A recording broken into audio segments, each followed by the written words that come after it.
Hey, good morning, social. I'm only putting this one video out today because for me, this is actually the most important topic that I've talked about to date. Not because it supersedes everything else, but because everything else that I've discussed is a component solution, one of the components of the solutions to this problem. And so, it regards the economy. And The reason why I dove into this really deep is because the Phillips curve, the relationship between unemployment and inflation, completely broke down in the 70s, which worked well for so long in the past. So the deeper I dove into it, I mean, the more things I found. And this is my theory alone, my thoughts, Everyone has theories.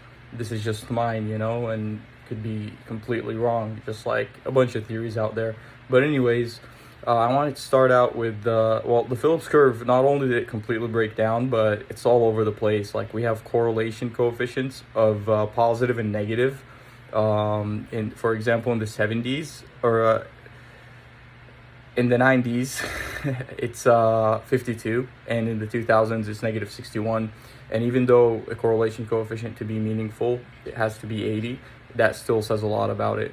But I wanted to start out with stagflation. I believe individuals out there have a wrong view of it. In fact, Keynesian economics believed that stagnation wasn't possible, and it's not supposed to happen this often, in my opinion. In fact, I think of stagflation as like a bullet to the economy. We already took one in the 70s. We can sustain another one, but I don't think generally an economy could sustain a third one without dramatically shifting things, getting kind of like a reset button to start from a good place.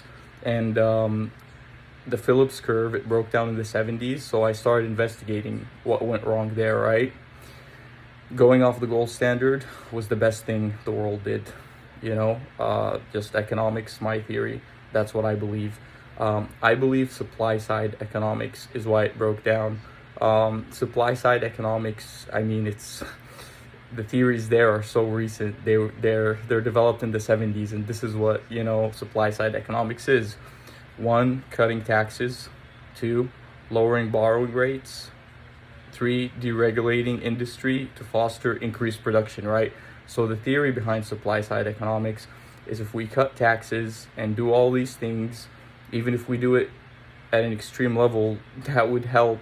That would help the economy, right? It would help production, which is true. Cutting taxes helps to some extent, but this is based on the Laffer curve, right? Some guy in the 70s made this curve, which doesn't make sense to me. For the Laffer curve, like the x-axis and the y-axis, the relationship between tax rate and tax revenue doesn't really make that much sense to me. It's BS, He wrote it on a napkin, presenting to senior officials for the Ford administration. I think a lot of economists out there may agree with this. I think it's different, In fact, since everyone has a theory, you could make your own theory. I think it's more a different kind of curve, and I'll post a picture of this after. And it's kind of like an L if you look at it. Just a theory, could be completely wrong. And the perfect spot is the L spot, Some economists don't even know it exists. My theory. So that L spot that's going to be the optimum rate of taxation, where taxes aren't too high to disincentivize innovation, but aren't too low to also provide revenue to do important things, because this is supply side economics and the supply needs to get fixed. But anyways, proof to why the supply side economics doesn't work is game theory was never applied to it. And game theory has been around since the 40s and was even developed in the 50s. And the assumptions in game theory are players within a game are rational. That's true. Will and they will strive to maximize their payoff in the game. So with supply side economics, the way it is, it's assuming that players in the game are not only maximizing their profits, but they're also maximizing, they're putting the collective, or they're putting the collective, the group's profits, or what's beneficial for the group ahead of themselves, which isn't really rational. Game theory wasn't applied to it. As soon as you apply game theory to supply side economics, it breaks down, and that's why we're kind of seeing stagflation. Other proof, why supply side economics didn't work. So the theory is cut taxes, corporations have more money, they could raise productivity, give workers raises. But and I'm just gonna talk about, you could go back in history, recently, for example, 2017 Tax and Jobs Acts, taxes were cut for income and corporations to stimulate growth, right? It benefited high earners disproportionately and hurt some working and middle class taxpayers. The money, it went to stock buybacks and that sort of thing.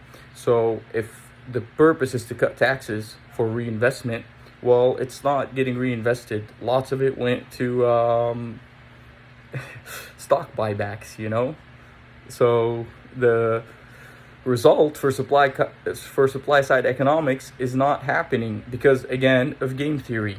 Other thing, stock buybacks were 1.1 trillion in 2018 as a result of this. So that's in Indonesia, 2 Swedens, or 4 Hong Kongs that should have been invested back into the economy based on supply side economics as we currently have it, but it didn't happen.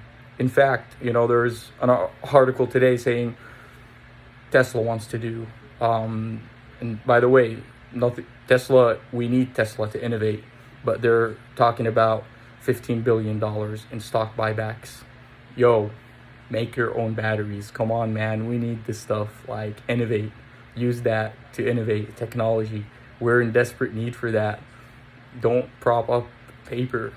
But anyways, so that's my theory on supply side economics. And some of the solutions real quick. Like I said, everything I've discussed is a component. It's a small solution. But real quick, because this is a summary. 1, inflation, okay? There is a relationship out there. Find it. Like, someone should find it, I believe, This is my blog. Someone should find it. I don't get paid to do these videos, but 100% there are variables correlated. We should know what's going on. 2, the L spot that most economists don't know about. They should look at that. It exists. 3, when supply side economics is used, that revenue, it shouldn't just willy-nilly be spent everywhere. In my opinion, it should efficiently be allocated strategically to resources. Efficiently and strategically are key here, okay? And economists generally agree that after a supply shock like this, prices will go down if supply comes back online. This kind of supply shock, prices could be reversed, 4, we really need new technologies. Technology is also one of the keys here. Blockchain, in my eyes, that's one of the technologies that we need to start looking at. Lastly, wealth held by the top 1% rose from 30% in 1989 to 39% in 2016, while the shares of the wealth held by the bottom 90% fell from 33% to 23%. Again, components I've been talking about. I sound like a broken record, but that's a component, And just to end this, the U.S. economy is in an insane place right now. It's okay if we go through stagflation for a year or whatever. These are warnings, We can't go through it a third time. It would be great if we worked with China. The whole world should work together on this. But if they don't want to work with us, that's fine. Instead of 1 year, a year and a half, 2 years, economically, someone doesn't work with us, they're not gonna prosper the way we are moving forward.